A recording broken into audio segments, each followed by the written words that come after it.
I apologize. I'm a little bit worked up. I know. It's been a hectic day.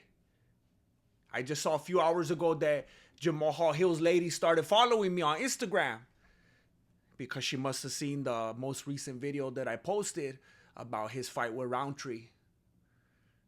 So now, me and that Ford probably gonna have to fight. I received a comment today, and I want to give the gentleman a shout out that took the time to leave it, because I think it's very relevant to not only what's going on in the MMA community right now, but relevant to what I have been saying over and over again. And I want to read it verbatim for you because I appreciate it. I appreciate comments. So you should go ahead and leave one before the video's over. He says, this is from Routing for Sanity. Or to be more precise, Routing_for_sanity says, possible Jones wanted big pay. Dana needs a super event to make sure he gets a bigger cut.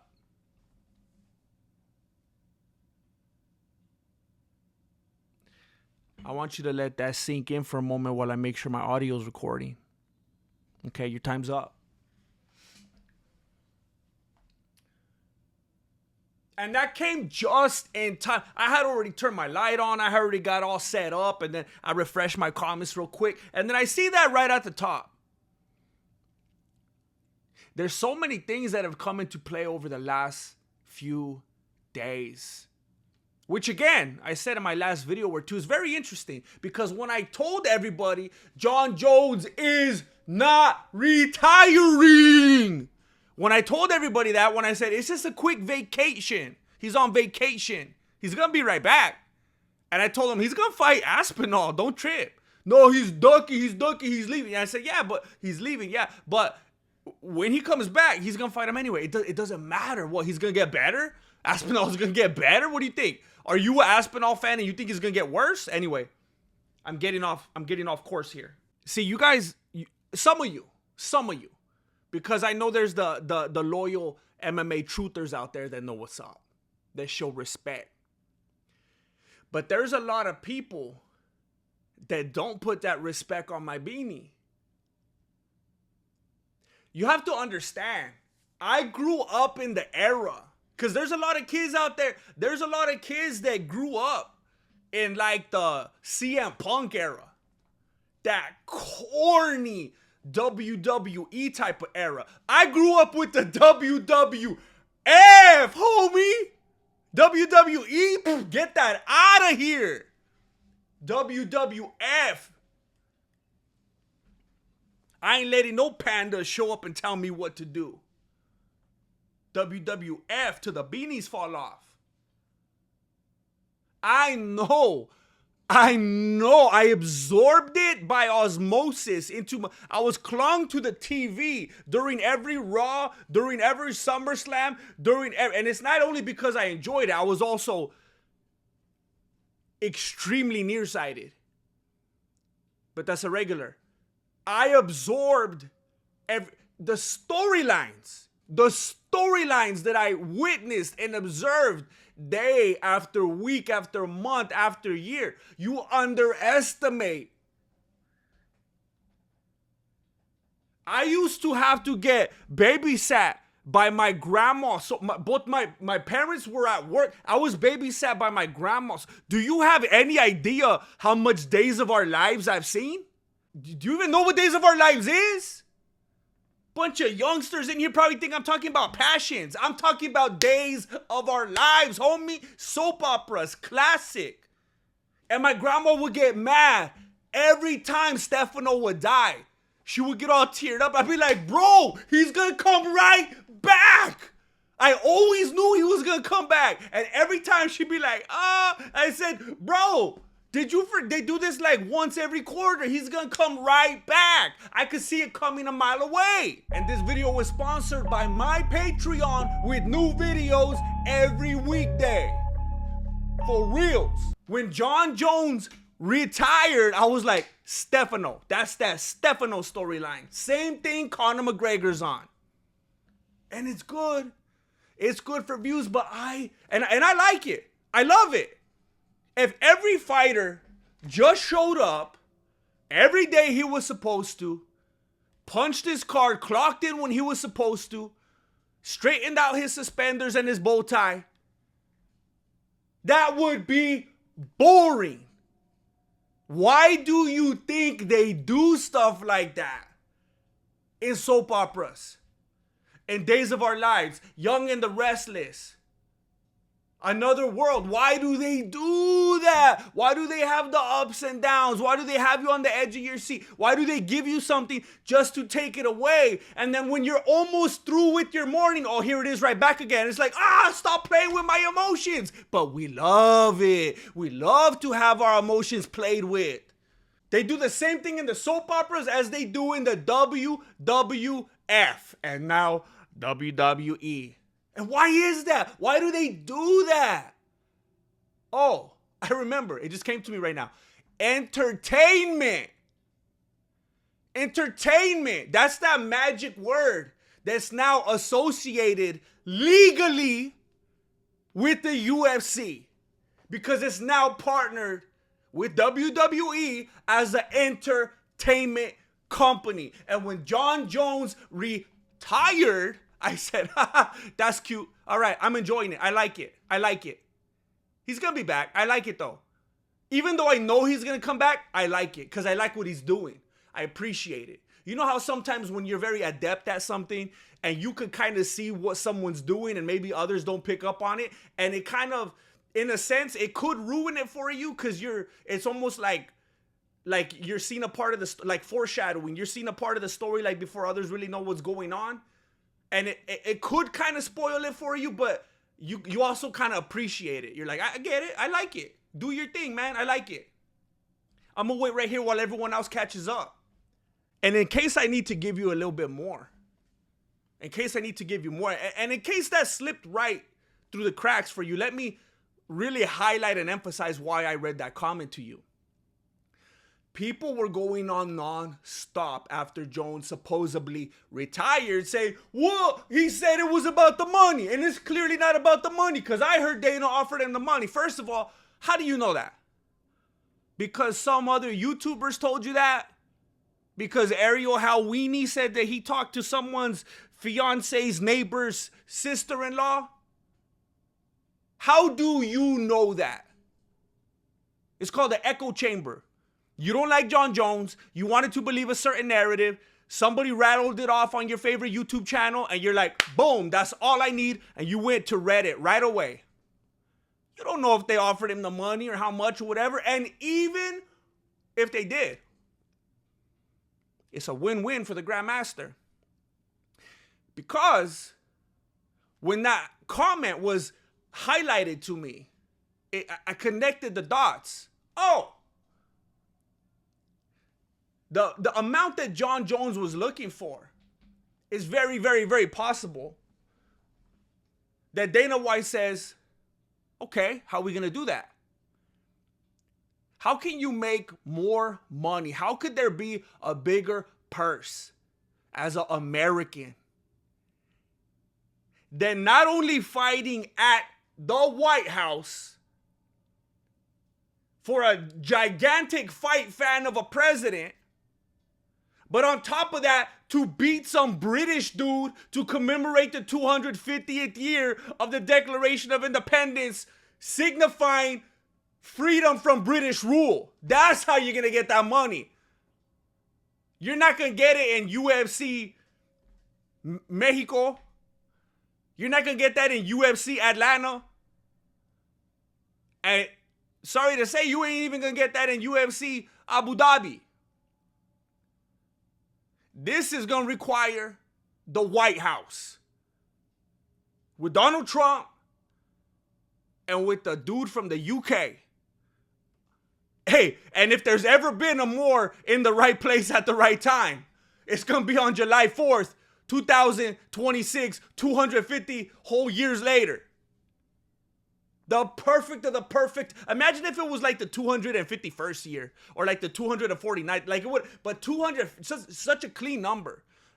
July 4th, 2026. just enough time for him to get back into shape. So that's how you get that money. There's been all this talk. Well, did he get the money? Did he get offered the money? Supposedly it was about the money, but then he still left. So obviously it wasn't about the money. It was because he was scared. No, this is how he gets the money. This is how he gets the money. And just so that you understand that it's orchestrated, that it's written beautifully, like a script straight out of As the World Turns. Carita de ángel. Whatever's your poison. General Hospital, whatever. I was watching a video, I believe last night, from Brandon Schaub. And he made a statement about the fact that he's known about the UFC event at the White House. Are you sitting down? For 4 months.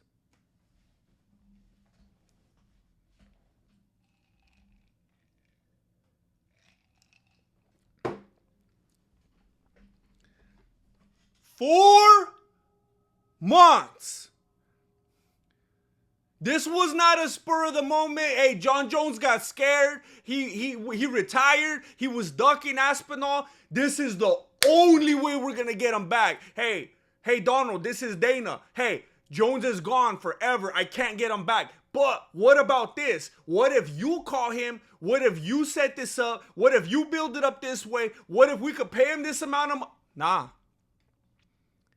There was no panic. It was not an afterthought. There was no scrambling. It was orchestrated. This was planned.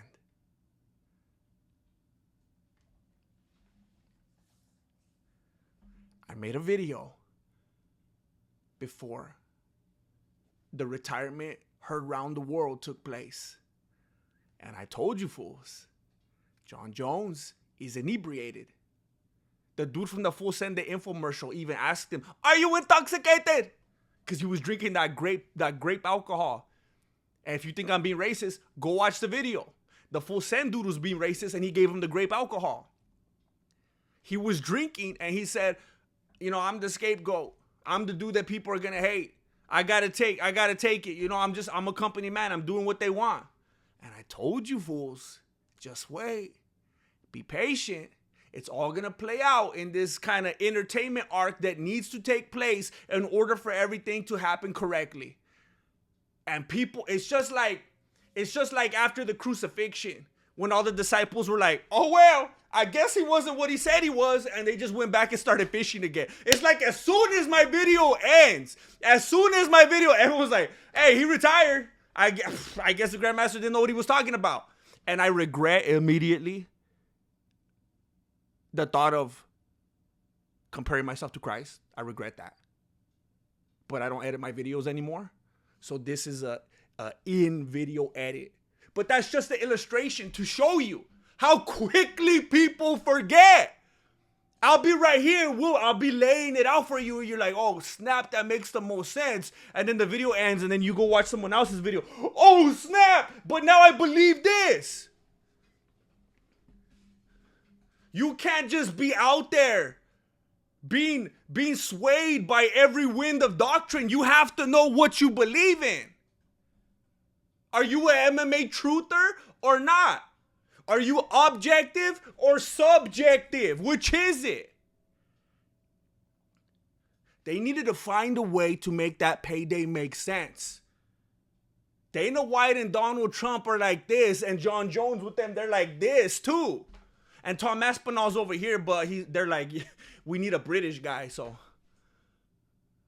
beautiful illustration, America, UK, and it was orchestrated for months. And if you even dare say, "Oh, you think I'm going to listen to that just because Brendan Schaub said that on his show?" Well, how come you listen to it when you say that he ducked Aspinall because he was paid the right amount of money? Have you seen the check? Have you seen the contract? Do you listen to word of mouth or not? Do you or don't you? Because you can't have it both ways.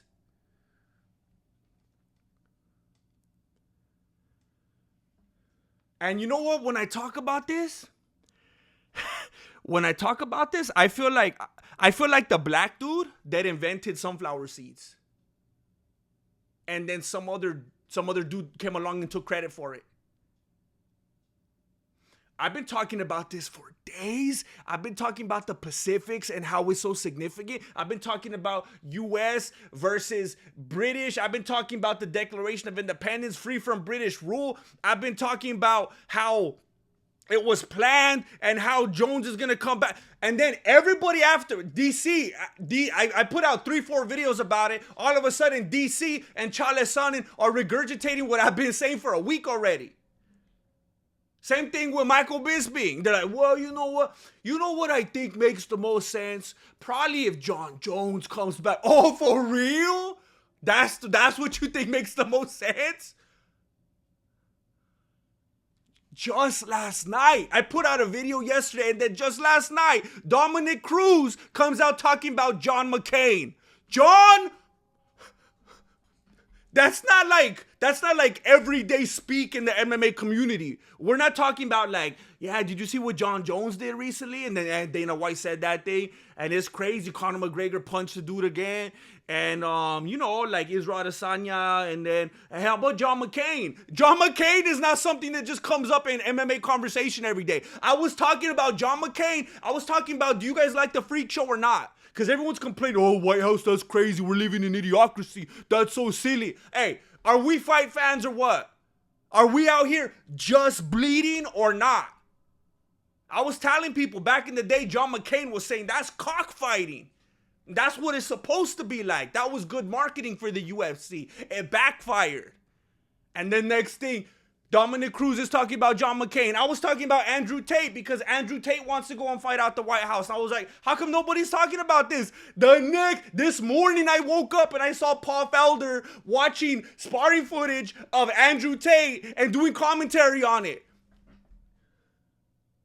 It's like I'm the dude down in the basement just like throwing out all these ideas. It's just like Dana White privilege. I was watching a YouTube channel last night at like 3 a.m. by this very famous YouTuber. He has like millions of subs. Patrick CC or something like that. He made a video of the UFC and how it's like not good anymore. And he was like, oh yeah, just like, and Dana White does this and that against favoritism. Just like the popular term that was coined and made famous by Tony Ferguson. He said Dana White privilege. I flipped my beanie. I was sitting there at like 3 a.m. trying to figure out my life while this dude with millions of subs is getting Tony Ferguson my credit. I see Dominic Cruz. I see Paul Felder, DC, Michael Bisping, Charles Sonnen. Hey, here guys, here you go. Here you go, trick or treat. Here, the reverse trick or treat. Take all of it. MMA on point. Stealing my jokes.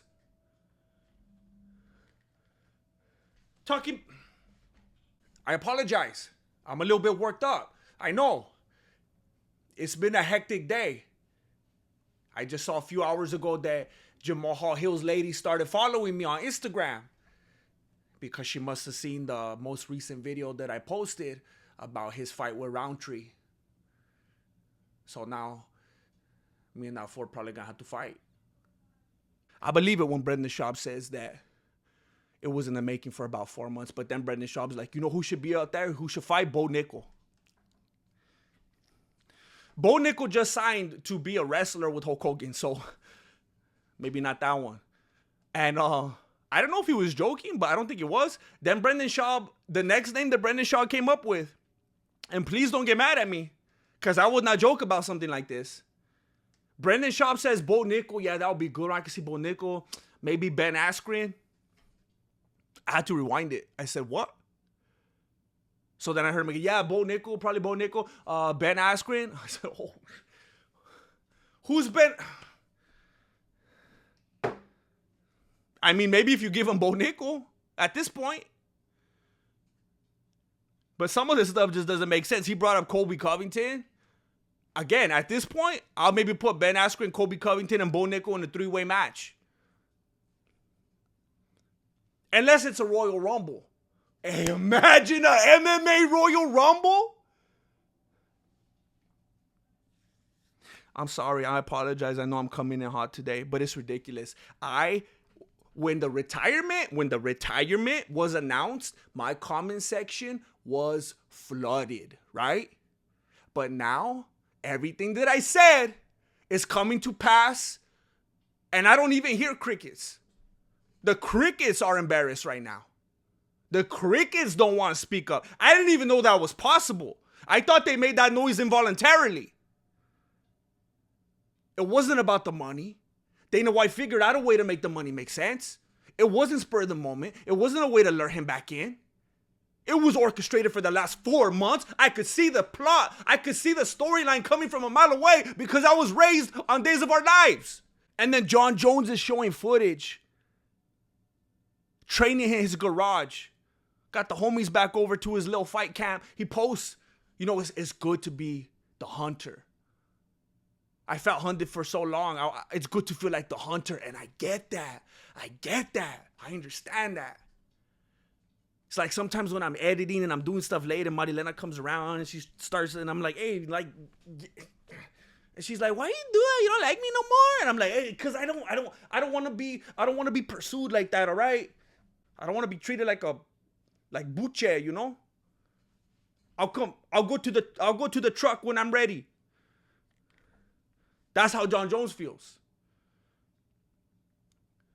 Sometimes you're just not right. You're just not in the mindset. You know, you're all messed up and you got anxiety and you just can't really.